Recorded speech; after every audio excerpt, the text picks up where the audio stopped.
a foundation that is advancing the idea that India needs to look beyond, not only beyond 2015, but way beyond into the future if it has to define a vision for cities in this country. To the right of Ms. Gopal is Mr. Joseph Roche, Secretary General of the United Cities for Local Governance. The UCLG is an extremely old organization and very important organization in the space of urban management and urban governance. In fact, it predates the establishment of the United Nations and the League of Nations, which created the United Nations, and celebrated its 100th year in 2013. So we are extremely honored to have Mr. Joseph Roche join us today for this session. To the right of Mr. Roche is Sri S.K. Joshi, Principal Secretary, Urban Development, Government of Telangana. Thank you very much, sir, for joining us today. Mr. Joshi has taken charge of a development program for a new state. This is an extremely momentous occasion to define a vision for the future. We are extremely happy that he has joined us for this very appropriate session of Congress. Sri Somesh Kumar, Commissioner of the Greater Hyderabad Municipal Corporation, is the Director of this Congress, and we are extremely pleased that he has joined us on this panel today.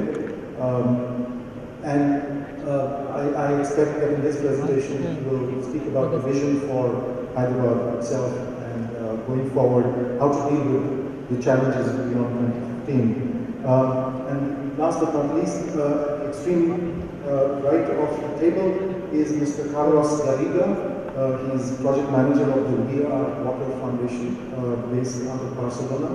The VR Water Foundation is an important example of corporate social responsibility from a company called ROCA. If there are any architects in the audience, they will recognize that brand quite well. And considering the fact that the government of India is now promoting greater participation of private companies and corporations in the cost of urban development, this would be a very appropriate kind of an example of an intervention by such a company.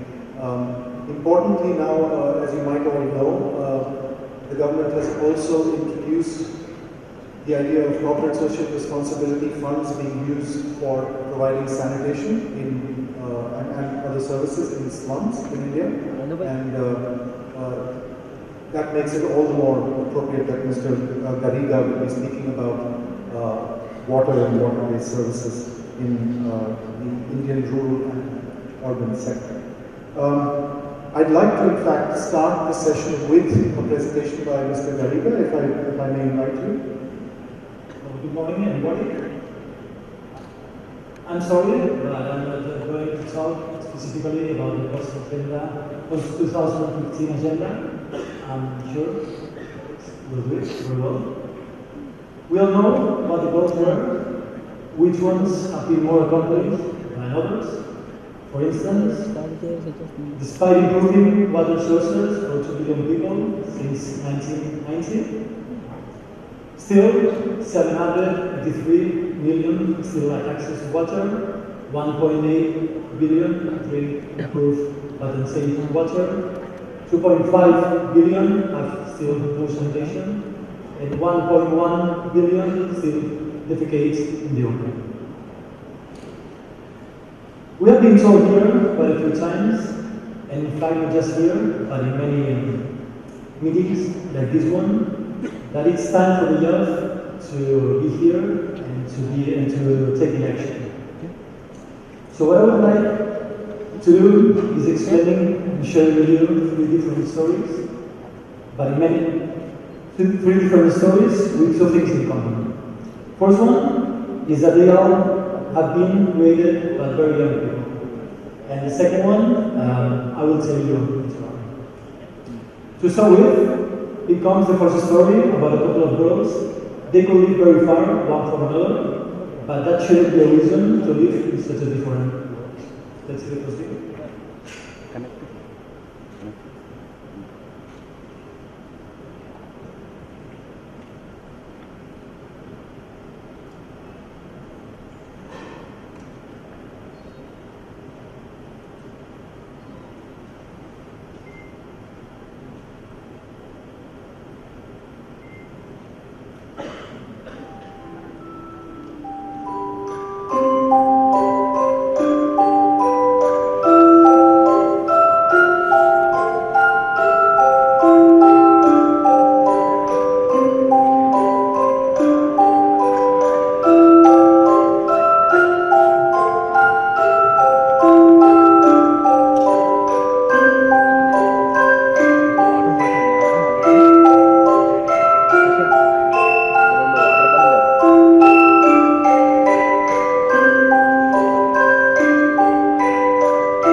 Well, the second story is the story of a river, the Buriganga River, that allowed the city of Dhaka to raise and develop for more than 400 years. And the city has been paying it back with 60,000 cubic meters of toxic waste provided daily. Let's see the second story.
Well, the third one shows us Rodolfo William Moquete Rodriguez, a Dominican 13-year-old boy, and his personal weekly struggle to get there.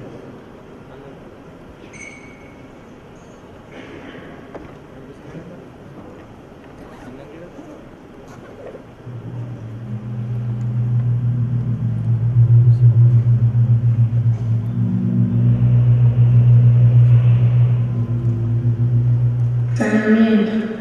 Con un tubo de procedimiento para dotar a un edificio de las condiciones de salubridad necesarias para preservarlo de la humedad y vía de agua.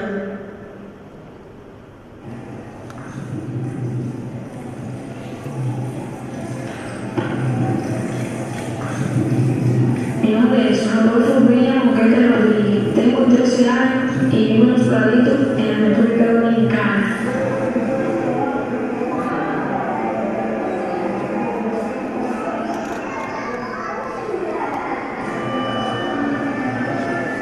El agua llega los domingos. La luz viene a las 12 y luego se va a las 3. Por eso tenemos que aprovechar esas 3 horas para llenar y hacer lo necesario.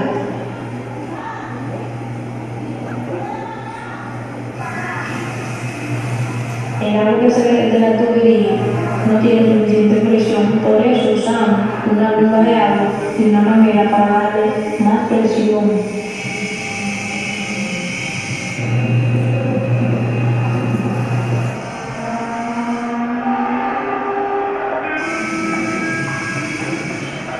Hoy yo me estaba viendo en el baile al final, agarramos la manguera, la subimos hasta el techo, la metimos entre el tinaco para que el tinaco subiera.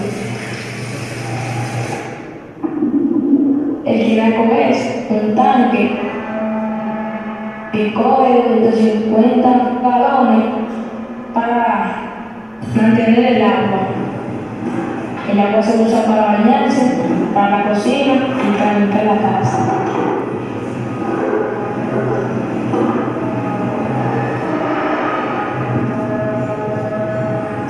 La cubeta chica es blanca, tiene una carne. Si quiere le echa agua para llevar a la casa, para usarlo en cualquier momento que va.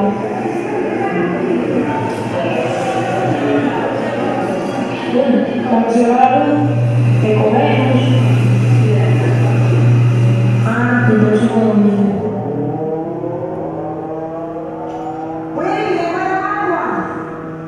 En República Dominicana, el 20% de la población carece de acceso a agua por acueducto, afectando a más de 475.000 hogares. Esos son más de 1.8 millones de dominicanos y dominicanas.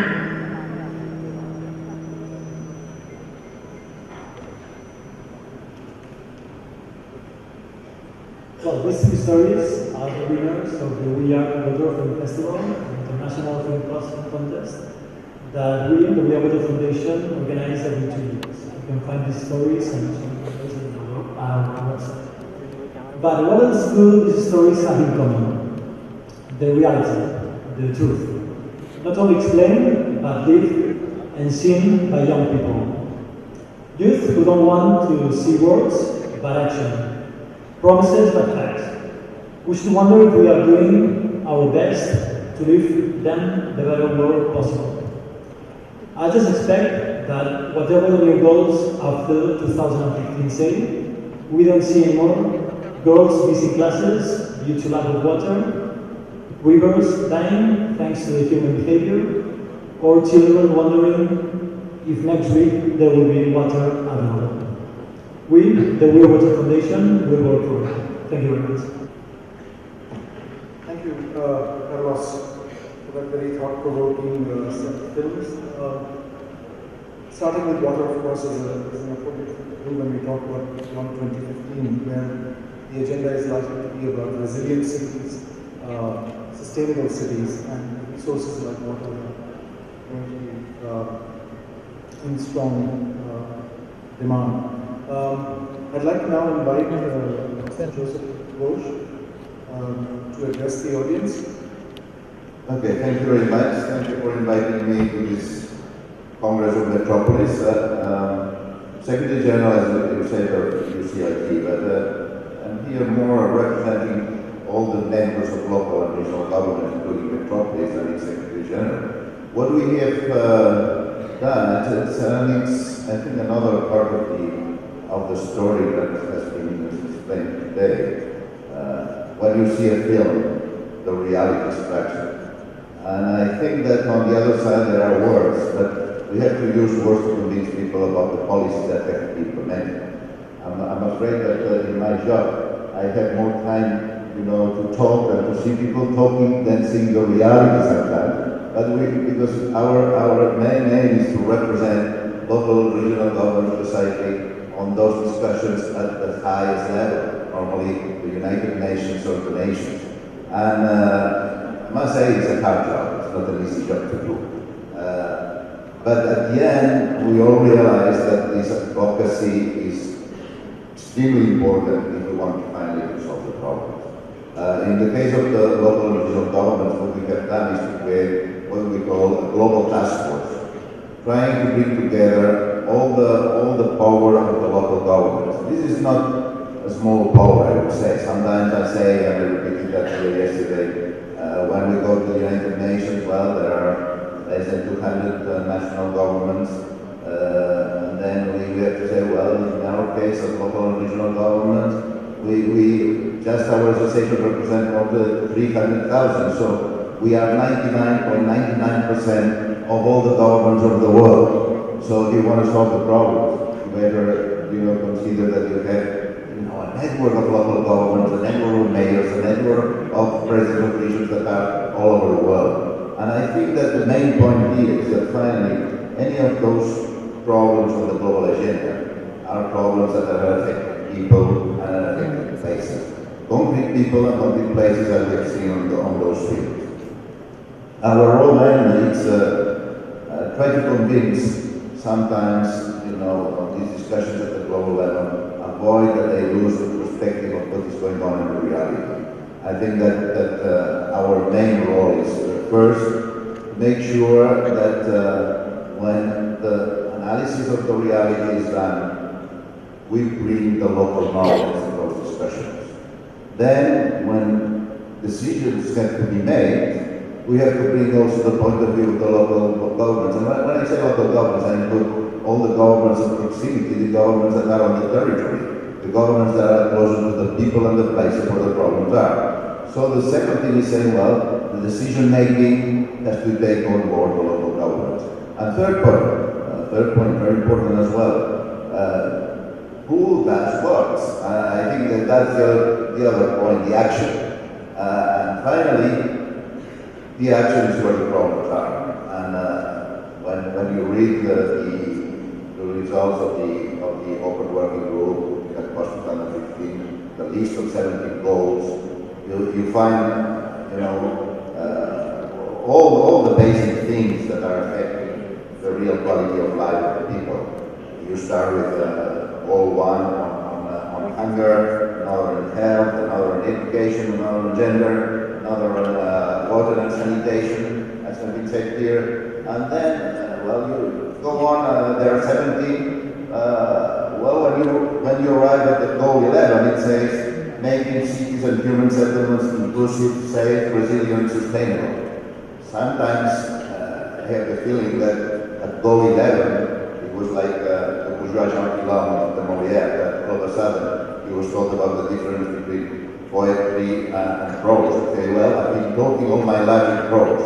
So I think at the end, what we are seeing is that after all that list, the question is the city.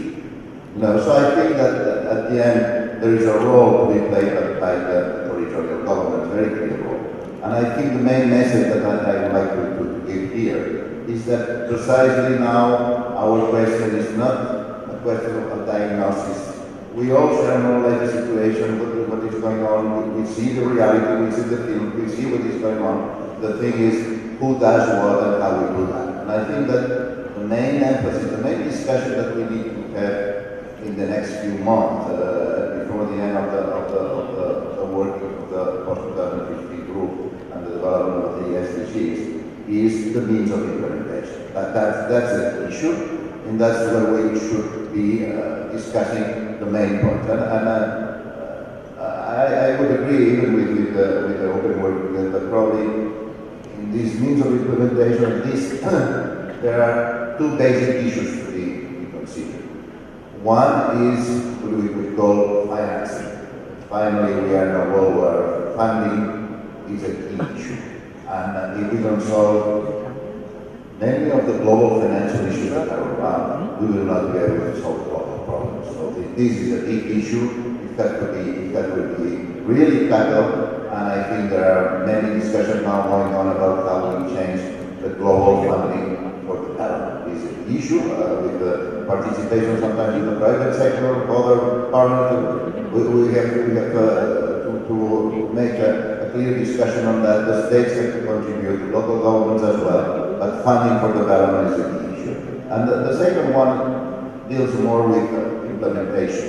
I think that finally, and this implementation means at this moment, I think, where we all see that the organization of society is very complex. There are many actors, there are many people participating on any activity.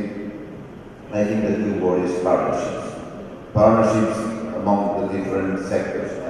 In our case of local government, we look at partnerships in two ways. The first partnership clearly has to be with the different levels of government.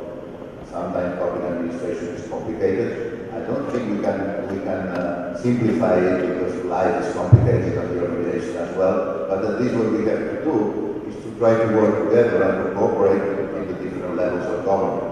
So this includes from the local to the global, passing through the regional and passing through the national. That's the first meaning of partnership for us. The second meaning of partnership is even more important, is that we need to partner at the horizontal level. And I would say that at this moment probably the most important partnership for local government. For the government proximity should be with civil society. With all the organizations that are doing an extraordinary job sometimes at the local level. And I think the link between local governments and the community and civil society is really a key one if we want to implement the post-2050 legislation. But I don't want to forget as well, and this is a key issue. We have seen a private company looking at the post-2015 agenda. This is not an exception. There are many companies right now that are looking at the global agenda. We have to make sure that there is an understanding between the private sector and the public sector, that both agree on some key issues and some key goals and some key principles, and then I think that if we are able to all work together on those issues, probably we'll have a better chance to solve the problems that the post-2015 agenda is showing to us. Thank you, Mr. Roche, for setting the agenda for discussion about the role of cities in achieving the goals of Beyond 2050. I'd like to especially welcome Sri Shankar Agarwal, Secretary, Ministry of Urban Development of India, who has just joined us. Sri Agarwal has just flown in from Delhi, so we welcome him to the session, and we'd like to welcome him with a bouquet of flowers. And can I request Teresa from Metropolis to welcome Mr. Agarwal. Thank you, Teresa. Can I request you also to present a bouquet of flowers for Mr. Josh? Mr. Samir, Mr. Joseph Roche, Mr. Aruna Gopal, and Mr. Carlos Garino. Thank you very much, Teresa. We move on to a presentation by Ms. Karuna Gopal. May I invite you to... Good morning to all of you. A pleasure being here. I'm going to talk about Beyond 50, the contours of sustainable development. I think before we talk about this, it's really important to understand what Millennium Development Goals have achieved. They have been drafted in 2000. And since then, I think a lot of achievement has happened in the area of poverty alleviation, elementary education, maternal health, infant mortality, HIV communicable diseases, gender equity, environmental degradation, and global partnerships. To think of looking at the next agenda, 2015, I think it's important that we look at the context. In the context, we have to understand there are new realities. There's a new normal. There are new configurations. Some of the countries have attained different shapes, thanks to global transitions, thanks to country-specific transitions, new relationships. There are, of course, new kids on the block, emerging economies, and also certain new technologies that will change the face of the earth. Well, the new reality is here. All of us have been talking talking about it, we are living in an urban millennium. It's the century of the city. A case in point is India itself. Currently, we are 30% urbanized with almost 350 million people living in cities. That almost constitutes the population of the United States now. Look at 2030, it's going to be 600 million. A simple example is the city that we are living in today has been built for 0.5 million people, but today we are 12 million people. That's kind of rapid urbanization. This is the new reality that coming development agenda has to factor in. Now, what is the new normal? The new normal is, unfortunately, schizophrenia. Most of the cities are today looking like schizophrenic cities with a lot of prosperity on one side and equal amount of poverty on the other side. This is unfortunately the new normal today. What are the new configurations the world is experiencing? The country-specific transitions have been happening. Let's give a simple example about India.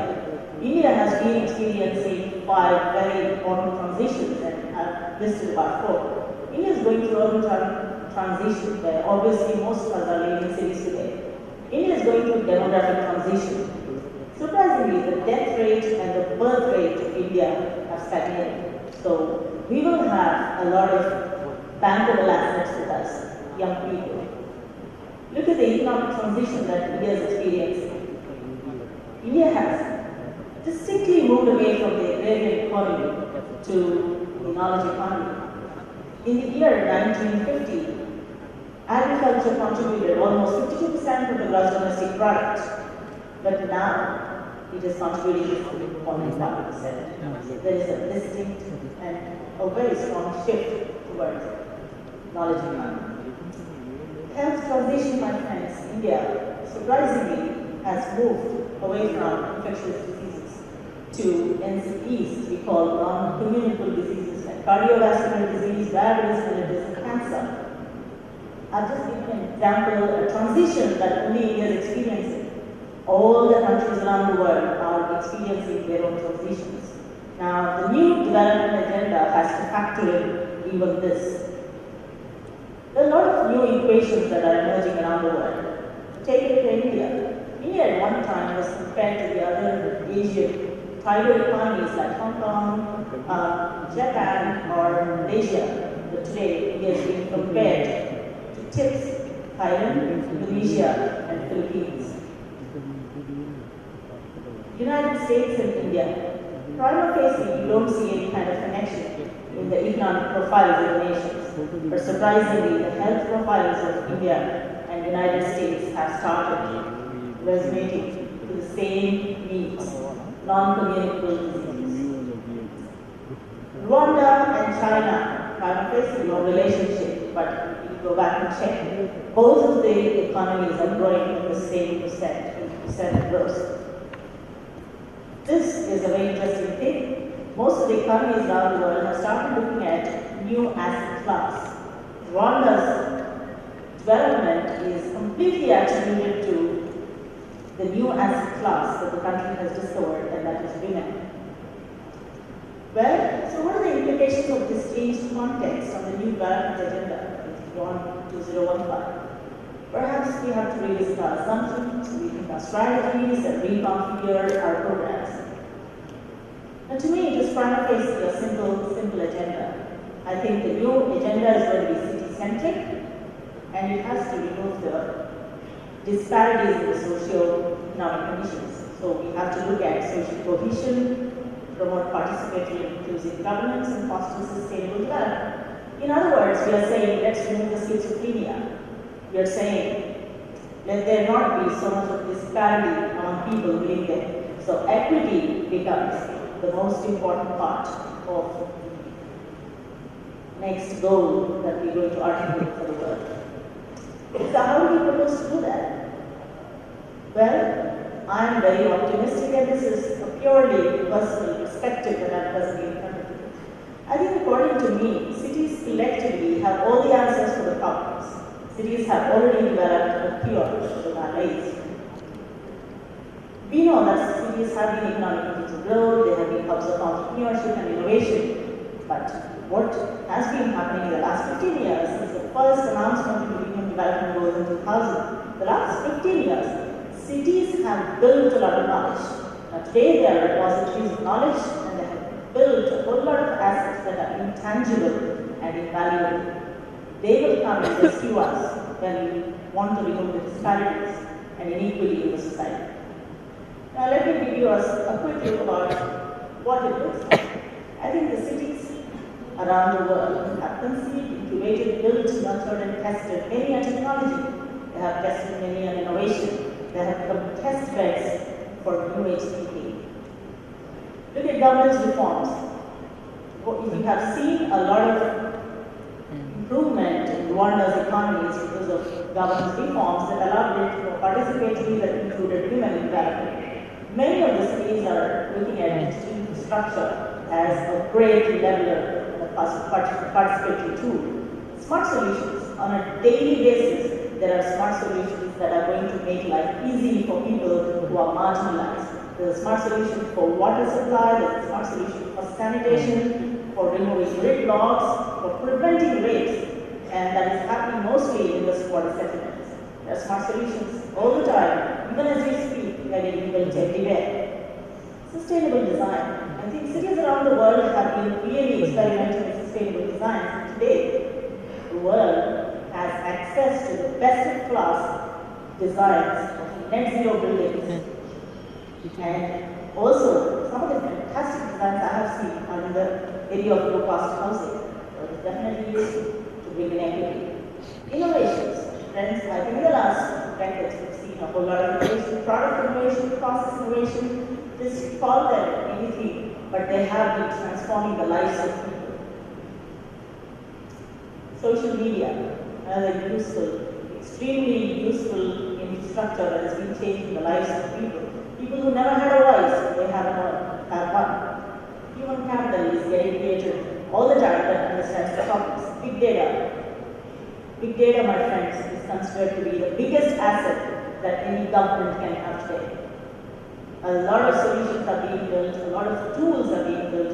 In fact, the city that we are speaking, we are experiencing this whole revolution in big data in Hyderabad, where perhaps we have the largest user group in India and also one of the top in the world. Well, cities have sustainable urbanism and smart urbanism coexisting today, so we can solve our problems with either technology or with good design. Innovation has become commonplace. Most of the cities have been experiencing innovation and this is up for takes. There is this innovation to prevent oneself from falling into the pothole. Unfortunately, in Hyderabad couldn't get value out of that because someone passed away on the first day of Metropolis falling here. But this innovation exists in some other part of the world. We have solutions right now, but they are inaccessible. And the next urban agenda has to really understand how to access those solutions available. We have some of the best designs. A net zero building can be absolutely without technology. It can also build bioskins. It can capitalize on natural sunlight. Now we have equity is brought in by use of broadband and also connections. Now look at this, the largest video wall that talks about command and control center. To a lot of people, this might look like having technology, but friends, if you really go deeper and see, this is actually solving the problems of the marginalized and the poor. What is it doing? It is preventing accidents. Most of the time, accidents in developing countries happen because there is no pedestrian walkways. So people who are really poor cannot really afford vehicles are the victims of accidents. And this control and command center is actually helping them. It is also helping a lot of rape victims of molestation. Where do they happen? They happen mostly in squatter settlements. So high-end technology, but addressing the needs of the marginalized and the poor. So we have all the solutions. The cities are developing the solutions for the next urban agenda. What you see here is a straddle bus in China. This really looks high-end. But friends, you must understand that this is a public transportation. And when we talk about public transportation, it's nothing but again a platform that talks about equity. There is data deluge. Data is all over the world, and as I told earlier, most of the countries are really using the power of big data. And now I know, in fact, some of us are really working on pathway tools in life sciences. Affordable healthcare can be given if we really know how to use big data. So big data solutions are being built on all parts of the world. They will be up for grabs very soon. So the marginalized, the poor people, the squatter settlements, all of them can be mainstream if we really know how to use the power of big data. So cloud is another platform where I've seen very small entrepreneurs with absolutely no money have been using cloud to structure others. See, there's more time to talk about the innovations that have taken place in Thailand or in the London district or maybe Makerspace in Columbus. More time. Smart grids. Smart grids, the effort is basically to lessen the losses of transmission and distribution. And if we conserve that energy, then we certainly be able to afford it. Crime analytics. We are really advancing in India. Personally, in my own office, we have set clusters of Hadoop, and we know how to really process terabytes of data just to understand the footprint, the digital footprint of a criminal or a terrorist. And the targets of those people will be normally those who don't have resources. So this is a tool for inclusion again. Gigabit per second broadband. It's an experiment at Google, but I know people have really done fantastic things with this. Open data. This is commonplace occurrence in other parts of the world, but India has also thrown out its data open on 8th August last year, which is a great thing. So people like you, techies sitting in the audience, can really hope to build applications that can really help every citizen in the city. Crowdsourcing has been mastered. Prototypes are available for people. So the assets are built, but they're not accessible right now. So historically, we believed in collaborations. But friends, I think in the next development agenda, we have to go beyond collaboration. We have to look at co-creation. This is very important because, to me, the last 15 years I've been in this area, and I know that collaborations mean just signing of MOUs and just joints around the world, but co-creation is more serious. What is important also is to understand the clusters of collaboration, my friends. I'll give a simple example. India was trying to solve the problem of traffic, accident deaths, and they started studying what's happening in Stockholm. And to me, Stockholm is not an example to be studied from India, simply because we just don't match. Now take a look at this. The cluster for collaboration is something we need to understand. The countries that are highlighted account for more than 50% of deaths because of road accidents. This has come out of deep analysis. And there are tools to do this deep analysis and deep sensing. And once that is done, these countries can collaborate and come out with protocols to really prevent accidents and save lives. Well, the best practice towards that people talk about all the time, to me, we have to go beyond best practices. I think we should start looking at immersion programs, programs that really make you feel what the problems are and how good solutions can be developed. Well, our slide is about vitals. If we are talking about sustainable development agenda, my friends, the three cornerstones are simple. Sustainable economic development, environmental protection, and equity. These are the three cornerstones. Interestingly, our cities have developed tools to monitor the vitals, like how doctors have tools to monitor the vitals, like blood pressure, temperature, and heart rate. We have tools. We have urban observatories that really compare and contrast. Huge opportunity, my friends. The Internet of Things is much talked about, but to me, the next urban agenda should talk about the Internet of Minds, Hearts, and Hands.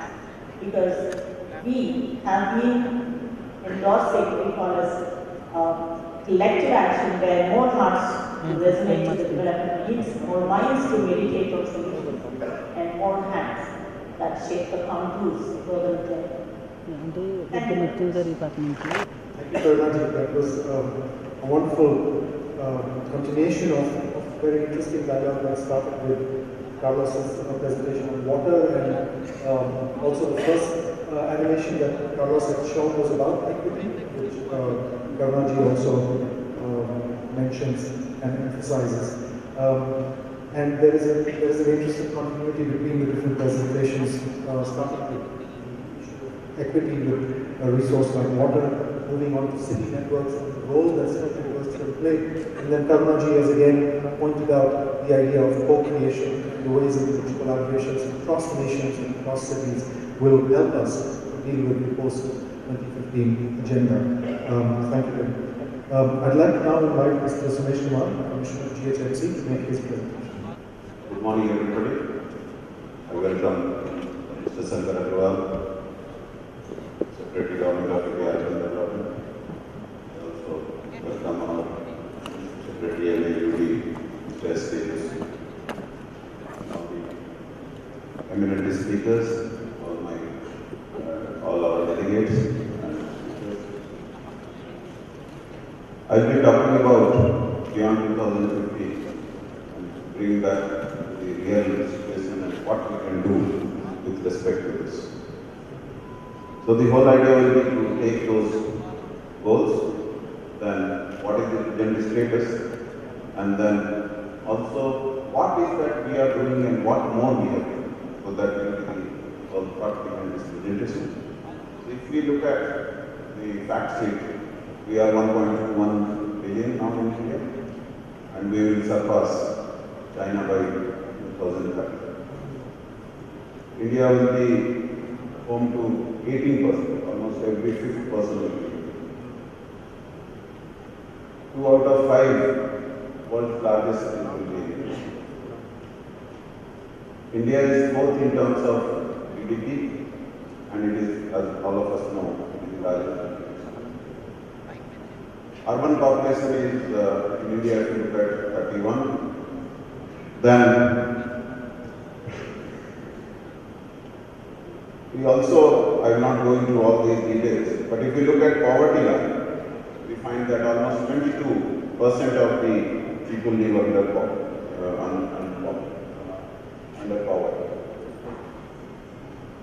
Now let us come to Telangana. Telangana is the newest state. If we see the population, it is 35 million, but it is highly urbanized.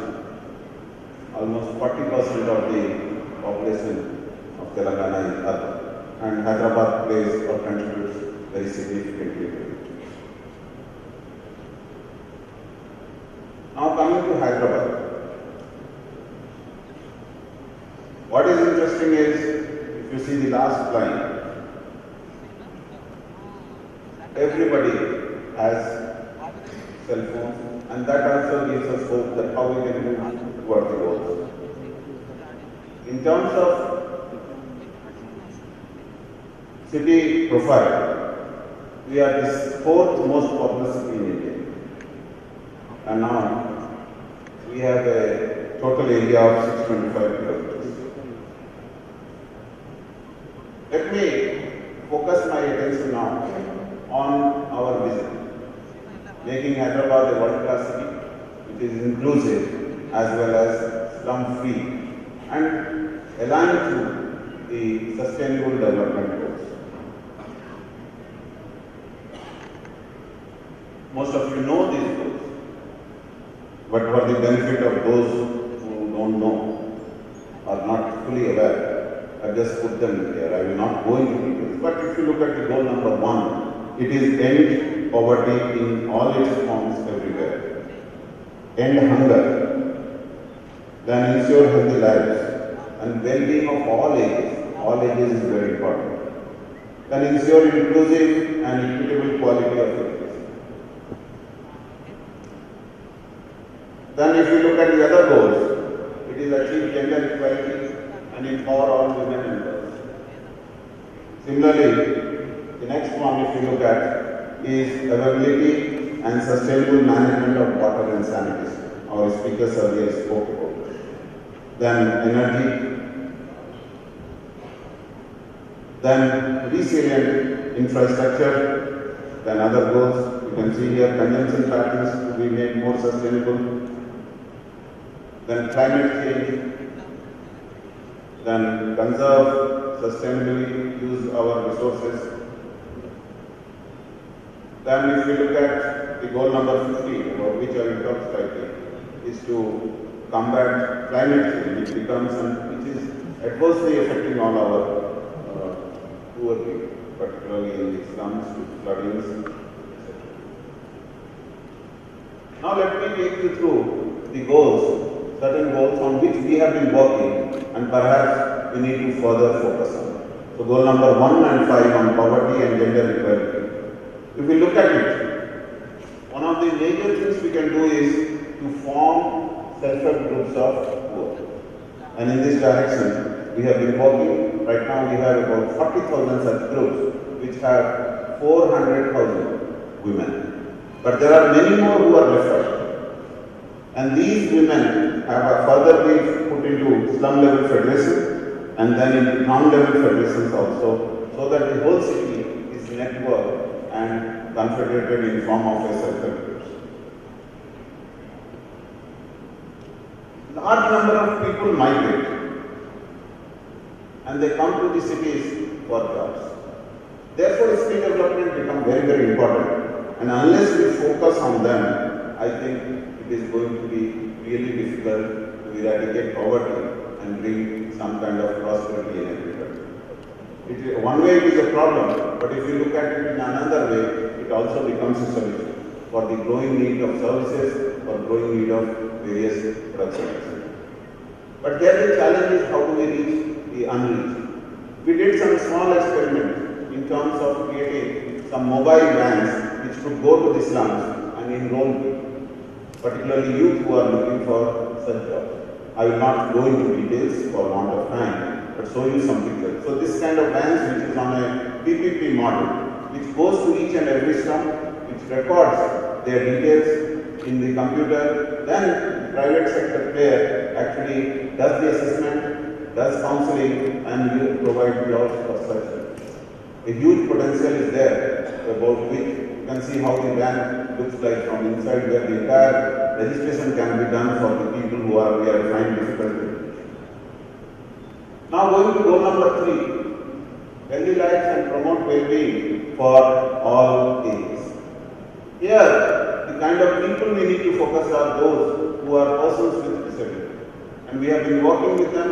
We have identified about 10,000 such people with disabilities and we have formed them into self-help groups. But the requirement is that we cover each and every person. They are not easy to reach and therefore we have to do a lot of outreach programs to bring them into our fold. This is something, the senior citizens is becoming serious problems in metropolis cities. And therefore, we have started a program called ASA.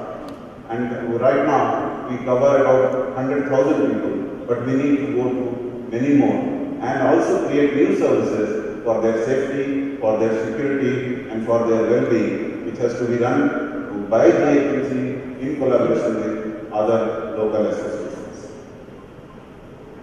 Large number of people stay on this street. They have come for treatment, they have come for livelihood, and any city which is concerned needs to provide them shelter and some place where they can go in the night. We have taken a lot of effort for this, and soon we will be able to see that most of the people get some place, good place to stay. In collaboration with the hospitals and NGOs, we have taken a program where we are, in addition to the existing 10 centers, we are looking for more centers.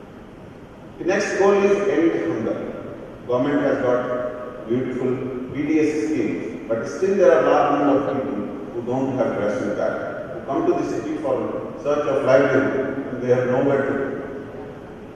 Therefore, the agency started a scheme called ₹5 food scheme. Giving a hot and healthy meal in ₹5 is our goal, and we now feed more than 5,000 people every day in about 14 locations. Soon this will be taken to 50 locations, and in these 50 locations, 15,000 people will eat every day.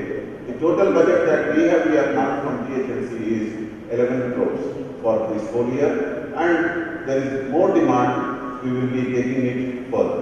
These are the people who come, and they need not have any identity proof also. If they come to our center, we treat them as deserving people and we provide them food. This scheme runs for a noon meal. Maybe we will have to make such schemes in a much larger level so that nobody goes without food in a city like this. And perhaps this is the tribute we can pay to the people who work so hard in a hidden way to create wealth in this place. The other one is inclusive and equitable quality education. Though we have ICDS centers, we have schools, etc., but we find that a still large number of slums do not have this facility.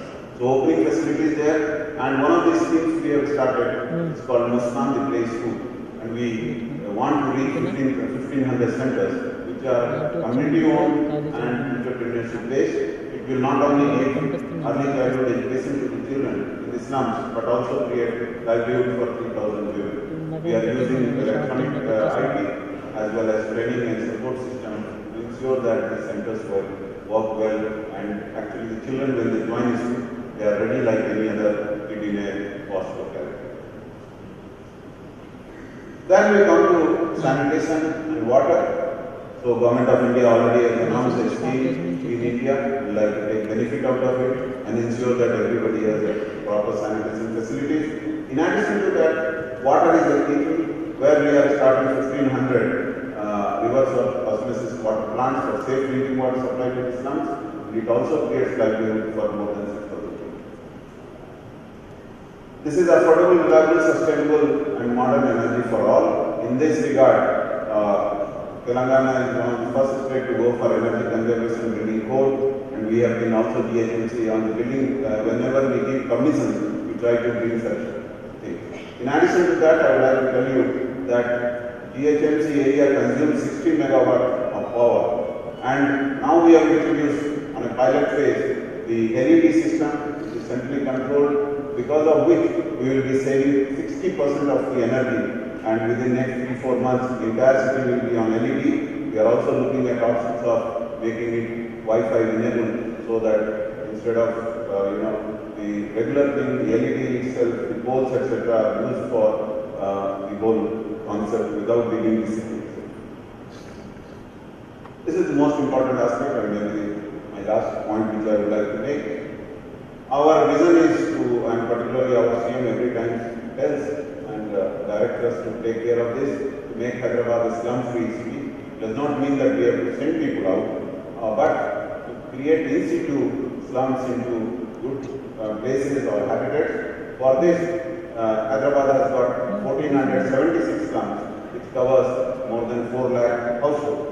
If we have to do all these into houses, we will need 200,000 million rupees, means 21,000 crores. And according to this, we have been working on various models. What we have tried to see that the dream of housing is to provide 2-bedroom dwelling units with about 580 SF square feet, what we are aiming, and the first pilot project with 396 houses have already been started.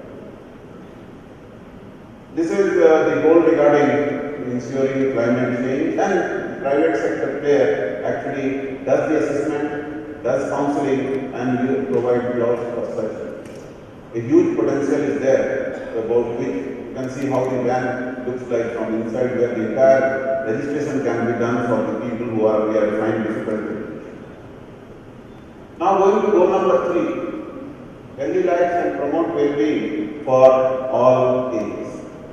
Here, the kind of people we need to focus are those who are persons with disability. And we have been working with them. We have identified about 10,000 such people with disabilities, and we have formed them into such groups, self-help groups. But the requirement is that we cover each and every person. They are not easy to reach, and therefore we have to do a lot of outreach programs to bring them into our fold. This is something the senior citizen is becoming serious problems in Metropolis cities. And therefore, we have started a program called ASA.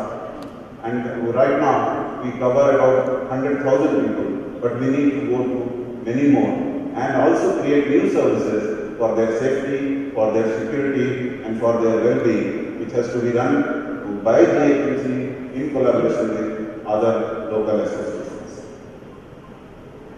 Large number of people stay on this street. They have come for treatment, they have come for livelihood, and any city which is concerned needs to provide them shelter and some place where they can go in the night. We have taken a lot of effort for this, and soon we will be able to see that most of the people get some place, good place to stay. In collaboration with the hospitals and NGOs, we have taken up programs where we are, in addition to the existing 10 centers, we are looking for more centers. The next goal is end hunger. Government has got beautiful PDS schemes, but still there are large number of people who don't have ration card, who come to the city for search of livelihood and they have nowhere to go. Therefore, DHMC started a scheme called ₹5 food scheme. Giving a hot and healthy meal in ₹5 is our goal, and we now feed more than 5,000 people every day in about 14 locations. Soon this will be taken to 50 locations, and in these 50 locations, 15,000 people will eat every day. The total budget that we have earmarked from DHMC is 11 crores for this whole year, and there is more demand. We will be taking it further. These are the people who come, and they need not have any identity proof also. If they come to our center, we treat them as deserving people and we provide them food. This scheme runs for a human being. Maybe we will have to take such schemes in a much larger level so that nobody goes without food in a city like this. And perhaps this is the tribute we can pay to the people who work so hard in a hidden way to create wealth in this place. The other one is inclusive and equitable quality education. Though we have ICDS centers, we have schools, etc., but we find that still large number of slums do not have this facility. So opening facilities there, and one of these schemes we have started is called Muskan, the Play School, and we want to reach 1,500 centers which are community owned and entrepreneurship based. It will not only give early childhood education to the children in the slums, but also create livelihood for 3,000 children. We are using electronic IT as well as training and support system to ensure that the centers will work well, and actually the children when they join the school, they are ready like any other kid in a post locality. Then we come to sanitation and water. So Government of India already has announced a scheme in India. We like to take benefit out of it and ensure that everybody has a proper sanitation facilities. In addition to that, water is a key thing where we are starting 1,500 reverse osmosis water plants for safe drinking water supply to the slums. And it also creates livelihood for more than 6,000 people. This is affordable, reliable, sustainable and modern energy for all. In this regard, Telangana is one of the first states to go for energy conservation building code, and we have been also DHMC on the building. Whenever we give permission, we try to bring such things. In addition to that, I would like to tell you that DHMC area consumes 60 megawatt of power, and now we have introduced on a pilot phase the LED system, which is centrally controlled, because of which we will be saving 60% of the energy. And within the next 3-4 months, the entire city will be on LED. We are also looking at options of making it Wi-Fi enabled, so that instead of the regular thing, the LED itself, the poles, etc., are used for the whole concept without leaving the city. This is the most important aspect, and maybe my last point which I would like to make. Our vision is to, and particularly our CM every time tells and direct us to take care of this, to make Hyderabad a slum-free city.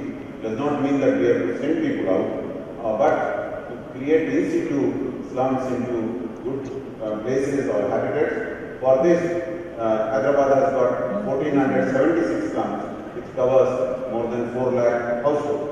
If we have to do all these into houses, we'll need 200,000 million rupees, means 21,000 crores. And according to this, we have been working on various models. What we have tried to see that the dream of our is to provide 2-bedroom dwelling units with about 580 except square feet, what we are aiming, and the first pilot project with 396 houses have already been started. This is the goal regarding ensuring climate change and we have got a program, which is a high priority program called Telangana Haritahara, where we would like to reach 33% of the area under forest cover overall in the state and as far as possible in the DHMC area, for which we will be planting 10 million trees. So this is all I wanted to say. I thank all of you for giving me this opportunity. Smart city, have a heart. Thank you very much. I'd like now to invite Sri S.K. Joshi speak to the audience. Good morning to all. I think many of us in the audience must be wondering why we are talking about beyond 2015. So just to take you back why this discussion is started, I will take you back to the United Nations Conference on Environment held at Stockholm in 1972. Only two head of delegates, one was Prime Minister of India and one was the Prime Minister of Sweden. They participated in 1972 Stockholm Conference. So at that time, environmental issues were getting felt by the humanity, and international community thought that we should talk about environment. It took 20 years when the United Nations Conference on Environment and Development was organized in 1992 at Rio de Janeiro, and it was almost 156 head of state or head of governments participated. Our Prime Minister Shri P.V. Narasimha Rao represented the country. So, in 20 years, we realized for protection of environment, development is very important. Then again it took 10 years when United Nations Conference on Sustainable Development, now the buzzword became Sustainable Development, which is socio, economic and environmental, all three pillars together, that was held in Johannesburg in 2002. 2005, these Millennium Development Goals were formalized by United Nations, and the target was by next 10 years, that is by 2015, these goals should be fulfilled. So these 17 goals, what my colleague Sumesh has told and previous speakers also discussed about that. So they have been implemented by various governmental and intergovernmental, non-governmental agencies, and different countries have achieved different successes. Now, when we talk about cities, when we talk about urban areas, a country like India, I would say 10 issues are very important. Give it any name, call it a smart city, call it vibrant city, call it by any name. First is efficient infrastructure. It's sine qua non, development of roads, flyovers, public transport, GIS-based regional urban planning, all these things should be put under this head. Second issue which is very important is clean and green environment. It starts with Swachh Bharat campaign, solid waste management, zero landfill for waste, and any number of initiatives which could be taken under this subhead. Third issue, which all of us are aware, is efficient use of energy, that is including solar energy, what Ms. Gopal mentioned about various options. It could be solar rooftop, it could be any other options where we can get renewable and new sources of energy. Now, all these things could only be achieved if we have increased people's participation.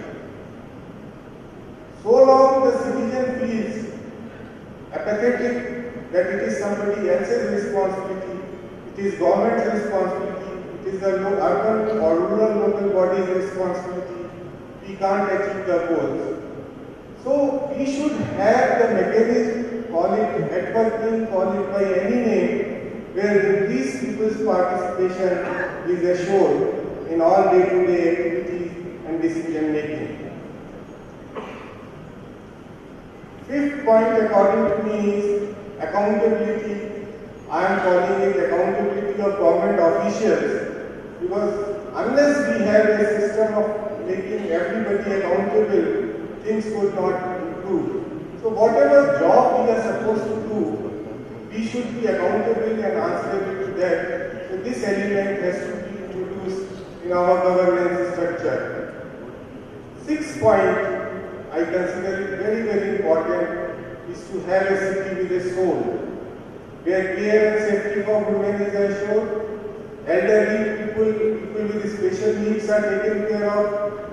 I mean, sometimes you wonder that one physically fit person also, whether he or she is a pedestrian, finds it so difficult to navigate through the cities. Think about a visually challenged person and all those things. So city should have a soul. Unless city has a soul, all our so-called progress development is meaningless. In this direction, we can also achieve service-saving benchmarking, which various urban local bodies in the country they have started doing, but still we have a long way to go, and we should invite for the international best practices, although our aims, our approaches may be different. The next point in my list comes housing for all and slum-free city plan of action, which is basic requirement, basic dignity for an individual, for a citizen to live in that.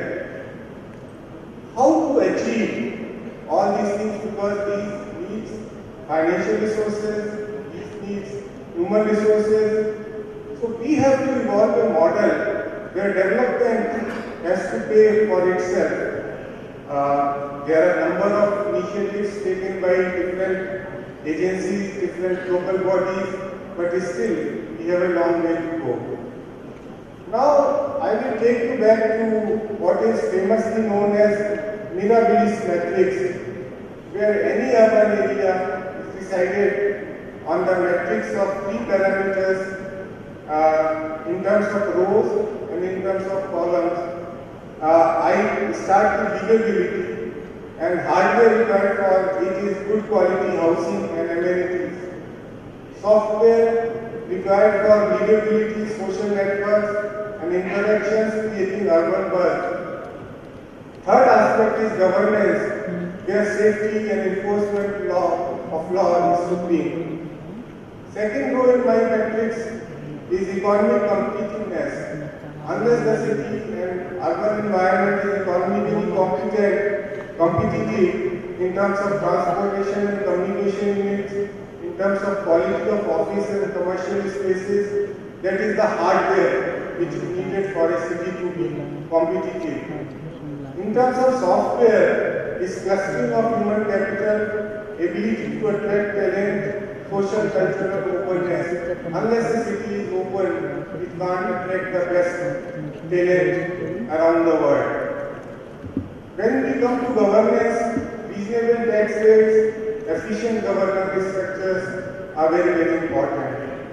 The third and last row in the matrix is ecological footprint. In terms of hardware, it translates into public transport, densities, green spaces, waste management, energy efficiency. And in terms of software, environmental consciousness, sustainable lifestyle, in terms of sustainable consumption and production patterns. Governance will lead to improve air and water quality and sustainable practices. So some of these aspects we should need to imbibe in our day-to-day activities. And for concluding, I would say that we have to remove artificial boundaries.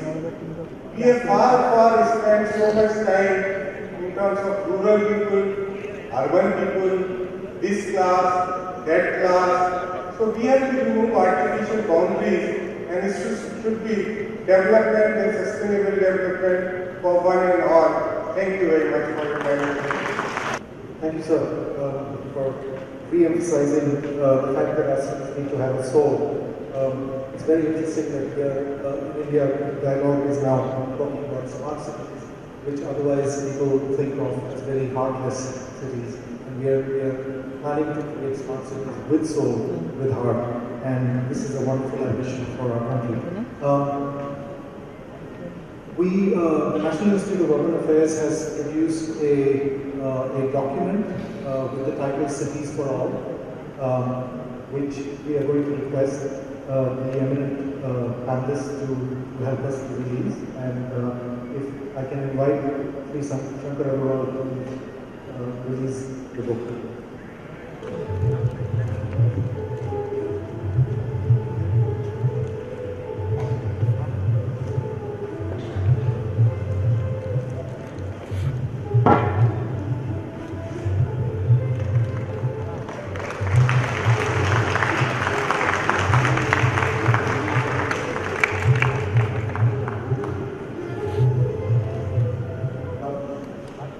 I'd like to now invite Sri Shankar Agarwal, Secretary, Ministry of Urban Development, Government of India, to give us his plenary address.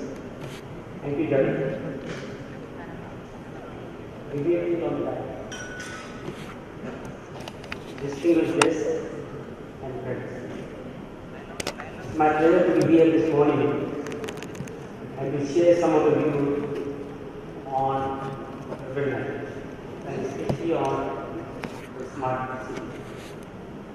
But before I come to the concept and the topic of urbanization and smart city, let me take a little bit of your time to take you back to 1947 when we gained independence.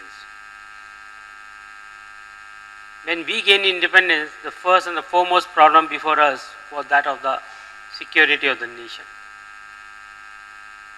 We had huge problem, and our neighborhood was very volatile. And our immediate neighbor created a little bit of problem for us in 1948. Thereafter, another giant neighbor of ours created problem in 1962. But thereafter, we started gaining strength, and today we are one of the most powerful nations. No country in the world can ignore us, and no neighbor or any other country can afford to do something which is against the interest of the citizens. And the credit goes to our soldiers who laid their life, who sacrificed their life to make our future and our present also be happy. The credit goes to the founding father who had the vision and who had the capacity to keep the country united, to build the nation, and to make it stronger and stronger, in spite of the fact that at the time of independence, there were about 600 municipalities in addition to it. And it was a Herculean task to bring these municipalities to the union. Second problem was that of the form of governance that we adopted. And we adopted two very big institutions. And these institutions were the institution of democracy and the institution of security. At that point of time, many leaders around the world, they were not very convinced and confident that India would be able to take this institution of democracy forward. But today, we are not only the largest democracy in the world, we are one of the most thriving and vibrant democracies. We We conduct all our elections very peacefully, impartially, without any violence, and we change our governments in a very smooth manner, without any violence. And credit goes to every citizen of this country and our founding father for this excellent, beautiful institution of government. And the next institution of government was that of secretariat. Again, as you know, in 1947, when we became independent, the country took birth in a whole lot of community problems. We continued with our government program for a while, but today the entire country is one united country and a peaceful country, and we all celebrate our festivals jointly, collectively, and happily with Eid, Diwali, and Christmas. As you know, it's a hugely complex country,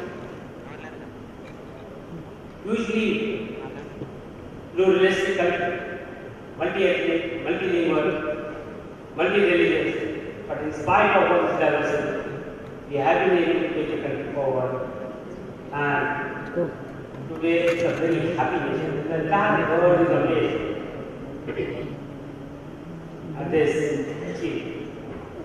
Nowhere in the world you will go, you'll find this kind of a diversity. You go 500 kilometers and you come to a region where the language is different, ethos are different, culture is different, but collectively we work in unity. Thereafter, the biggest problem was that of scarcity of food. In 1947, there is tremendous shortage of food in this country, and we were importing huge quantities of food grain from all over the world. And this continued till late 60s. But today, we are not only the self-sufficient in terms of food production, but we are exporting large quantities of food grain across the world. We are the largest producers of fruits and vegetables in the world. We are one of the largest producers of wheat and rice in the world.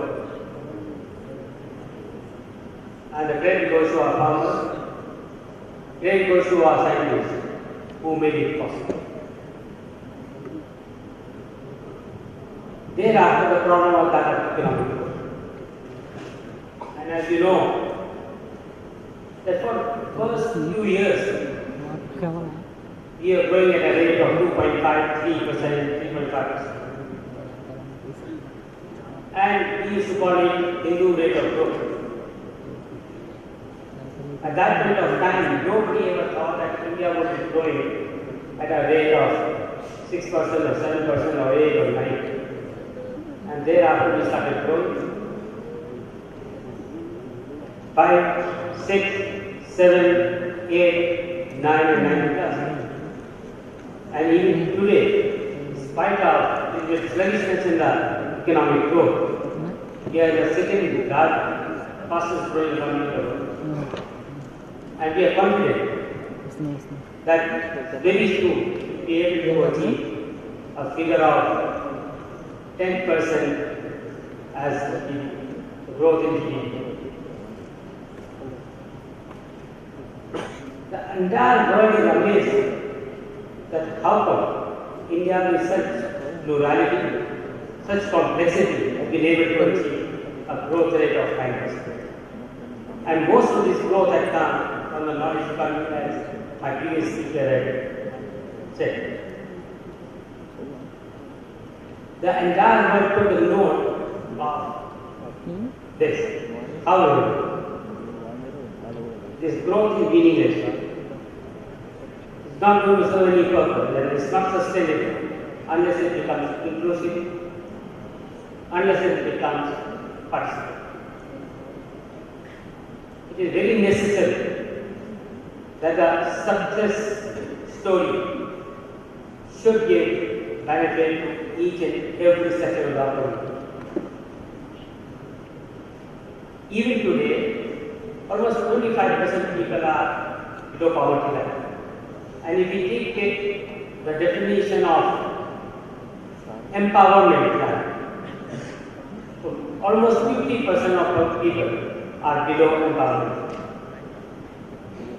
And we will not be able to create a happy society unless we take care of it.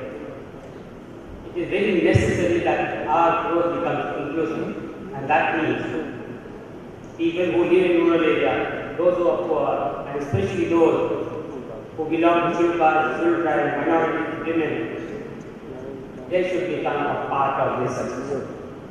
They got to be a participant and active participant of this growth story, and only then this success will have some meaning and this success will be sustained. Next area where we were proud was social development, and still there is a lot of problems. We call our nation to be one of the youngest nations in terms of demographic. And it is expected that by 2020, we have about 450 million people who will be in the age of 1 to 90. And this group can play a very important role in economic development. This group can be the immigrant group, but that will happen only if we are able to impart good quality skills, good quality education to these 450 million lives. And as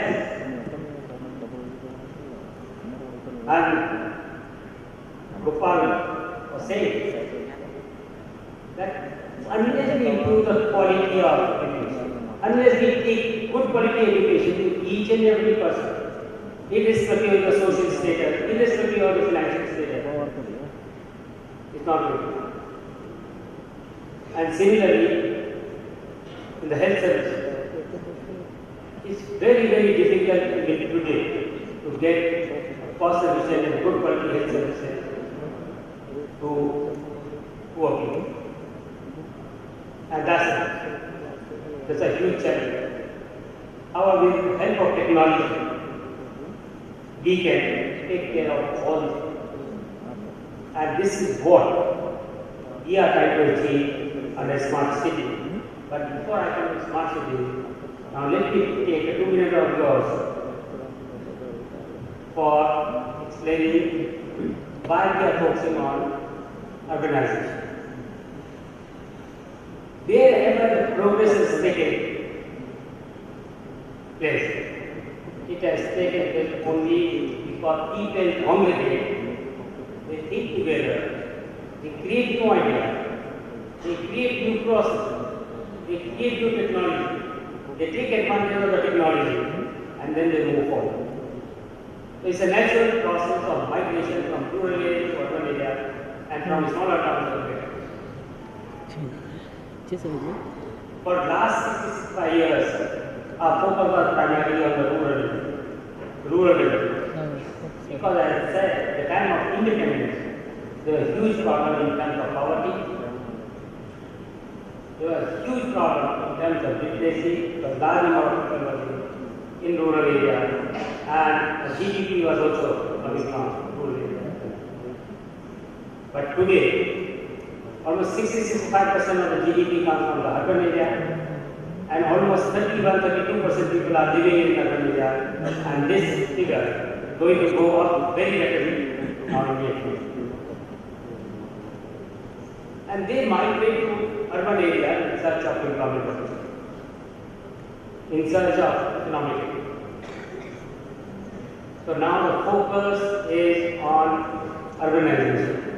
If we have to grow at 10%, if we have to create many more jobs, if we have to create economic activity, it is necessary that we make our cities livable, create cities which can offer these jobs and economic opportunities. And that's why Government of India has taken 4 big initiatives. And the first and foremost, as Principal Secretary Mr. Joshi said, is Swachh Bharat Mission, clean India drive. And the idea is to make this country absolutely neat and clean by 2nd of October 2019 to mark 150th birthday of Mahatma Gandhi. And that would require, on the one hand, it requires a little bit of physical infrastructure, community toilet, public toilet, individual toilet, solid waste management, sewerage, septic, all these things. It requires a little bit of money, but it's not very difficult task. But on the other hand side, the much more important area is that of change in the game. And if we really want to make this country neat and clean, it is necessary that we bring in a change. We bring in a paradigm shift in our thinking, in our conduct, in our behavior. And that's going to be a huge challenge. But we are confident that with collaboration, cooperation, and if we put our best foot forward, certainly we will be able to achieve that noble objective by 2020. The second big ticket item and the initiative taken by the government of India is rejuvenation of our heritage towns. Like Gaya, Mathura, Ajmer, Amritsar, Kanchipuram, Velinkani, Banaras. These are very, very pious towns. People take pride all over the world, whether it is Jerusalem, Venice, or Rome. However, when we go to our own heritage town, instead of getting mental peace, our mind is agitated because civic services are not there. It's too much of garbage, too much of muck, and there is too much of disorder in these towns. And the idea is to rejuvenate the soul of these towns. And this is what we are trying to achieve under a program called Plenary. The third big initiative is rejuvenation of 500 schools. Earlier we had taken another initiative, which is known as JNN2RN, which has come to an end on 31st of March 2014. And under that program we had taken 65 towns. But now we are taking 500 towns, and the approach is different. Instead of project-based approach, this is a program-based approach, and we have to look into all these violent towns holistically. And wherever there are gaps in urban infrastructure, those are to be filled in, and the government is committed. We are finalizing the contours of that mission, and very soon this mission will be launched for the country.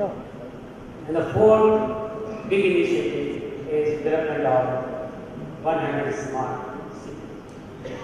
Nowhere in the world this kind of work, this kind of initiative of this magnitude has ever been. It's a very, very ambitious. But we are confident that we'll be able to make a mark and a significant mark. And why do we want a smart city? I'm not going into the definition of a smart city, but why do we want a smart city? Smart city means basically a city where we are taking advantage of the technology to make life simpler, more enjoyable, more livable, and where many more employment opportunities can be created. India is supposed to be the world leader in the area of ICT. Our scientists, our engineers, our computer specialists, they have wonders all over the world. But somehow, the benefit of ICT has not percolated down to the common man. And this is what we want under the smart city. Let us take advantage of the expertise and the knowledge available in the area of our city to make our cities smarter. And I keep giving this story. The life expectancy all over the world has been in the vicinity of 30 to 40 years. For many centuries and many years. Even during Pharaoh, that is about 1500 BC. It was in the order of 30 to 40 years. Even during Buddha's time it was 30 to 40 years. During Christ's time again it was 30 to 40 years. And during British again it was 30 to 40 years. However, in the last 100 years, it has gone up significantly from almost 35 to 40 years to 65 years. And this change has been brought in only because of infusion of technology. That's why it is very important to take advantage of technology to make things better and simpler and more workable. Secondly, when we talk about smart city, in our context we are talking about ground city primarily. That means existing cities have been converted into smart cities rather than creating new cities. Maybe out of 100, 2, 3, 4 cities can be taken up as green cities, greenfield projects. But all other projects would be primarily brownfield projects. And what is the objective? The objective is, on the one hand side, let us create many more employment opportunities and many more economic activity.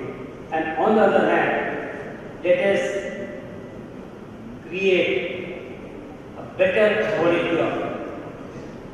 Our young boys and girls students, they are not satisfied with the existing level of civic services. They want to have the best quality of life in terms of civic services. They would like to have quality of life which is comparable with that of any European country. And this is what we want to achieve, and we are determined to achieve.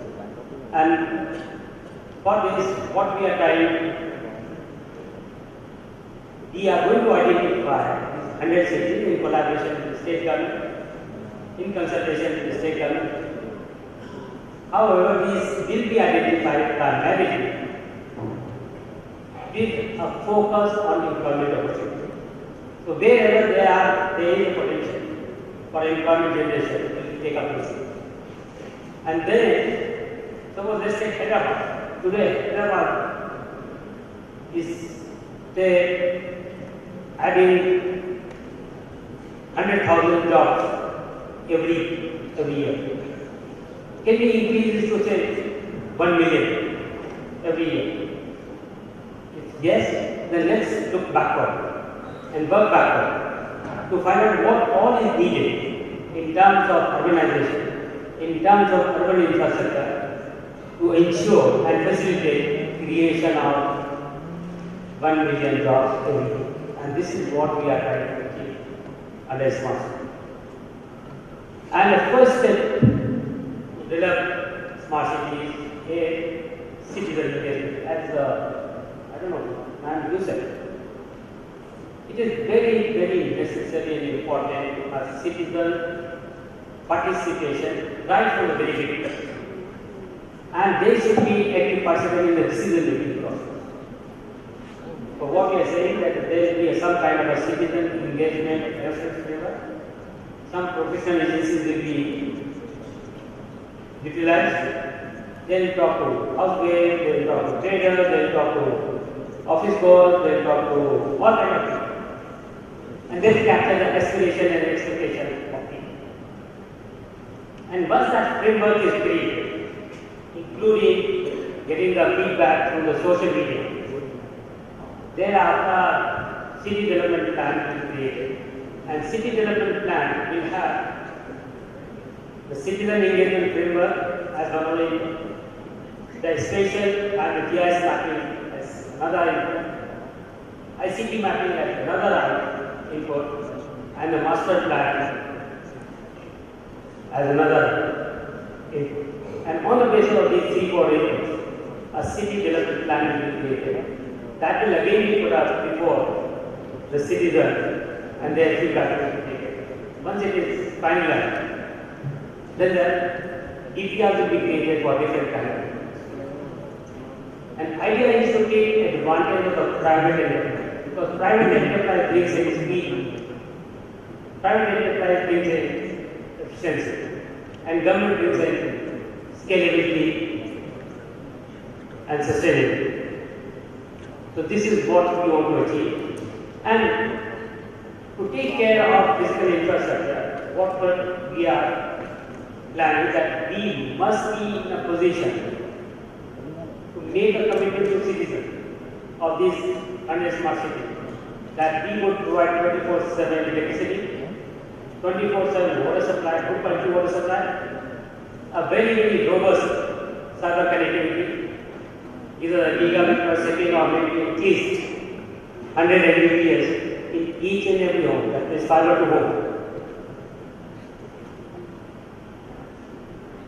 We got to have very good quality of sanitation services, drainage services, and excellent urban mobility. That means we should be in a position to make a commitment to the citizen that nobody will take for themselves 30 minutes or 20 minutes or 50 minutes to turn from place A to place B, anywhere in the city. Whether it means to introduce metros, or BRT, or monorail, or tram services, or whatever, that has to be implemented. And then when you create all these things, every project has to be vetted or audited in terms of environmental sustainability. And this is what we are going to have as a condition precedent. In addition to that, there will be certain other condition precedent, and that is the governance. That all public services have to be delivered electronically, and no citizen should be asked to go to any public office to seek a public service to get a delivery of public service. Secondly, safety and security in that process.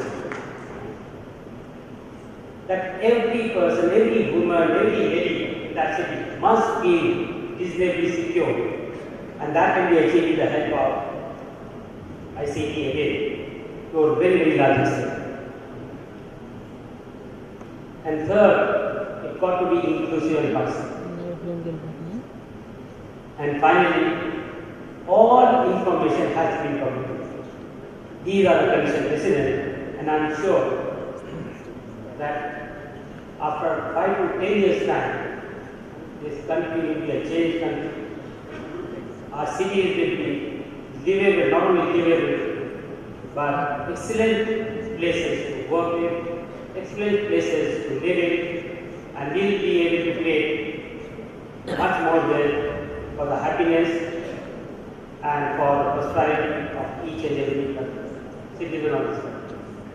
I am sure that with your collaboration, with your hard work, with your cooperation, we will be able to realize this dream, and it is primarily a job of the state government and the urban local body, and the government of India is going to work as a catalyst, as a facilitator. All decisions have to be taken by the urban local body or the state government and not by the government of India.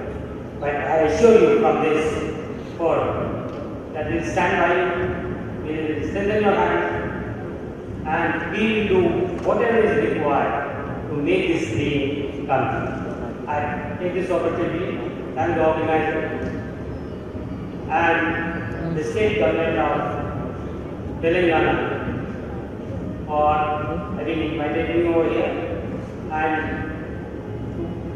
organize such a beautiful conference on a very important topic, that is the development of smart cities and beyond 2050. Thank you very much. Thank you, sir. Thank you, sir, for giving us a very deep perspective on the efforts of the government to actually tie in with the agenda for 2015. Ladies and gentlemen, before we conclude, I'd like to just remind you of some of the key points that have been shared by the eminent speakers on the panel.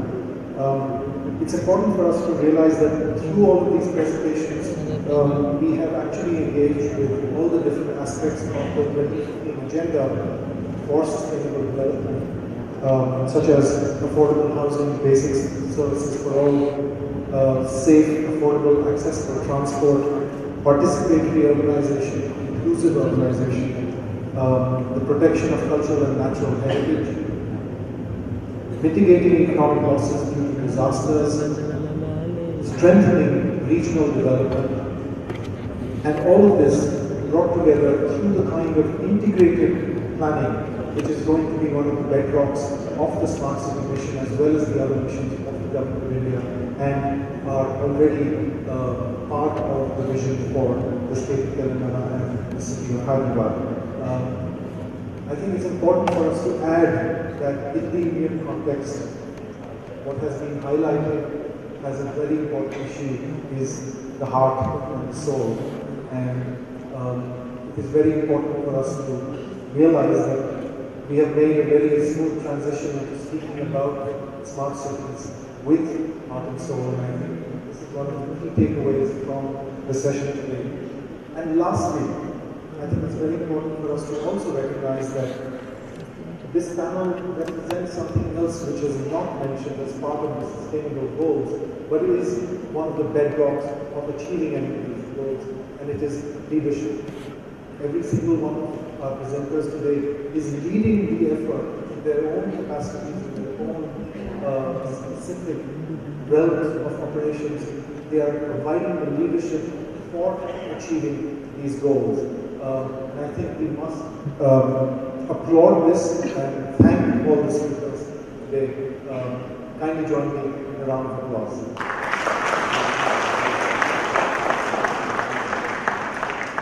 Before we end, we'd like to end with a note which is about the soul of cities. We have some mementos which we'd like to present to all the panelists. The mementos are a work of craft, which is very famous from Hyderabad. I believe it is Bidri work. We have these wonderful mementos which represent one of the elements of the soul of Hyderabad.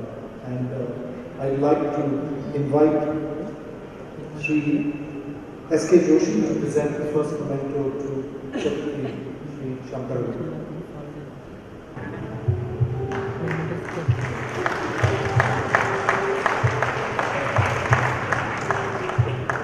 May I now invite Sri Somesh Kumar to present the memento to Sri S.K. Joshi.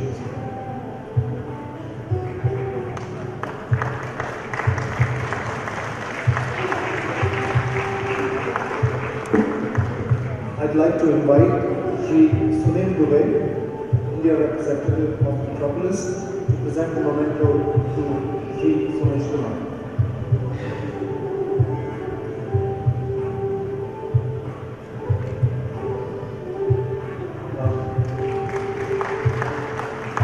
Thank you, Sri Finance Director.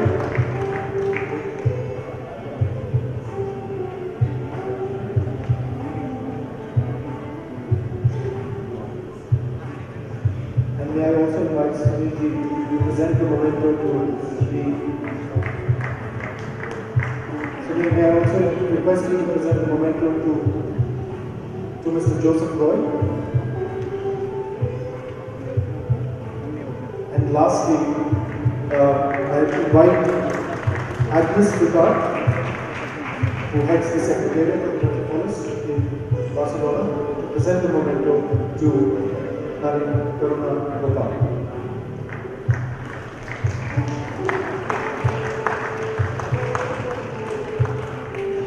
And with that, friends, I thank you once again for attending this plenary session, and look forward to your attendance for the rest of the conference as well. Thank you very much, and thank you to all the speakers.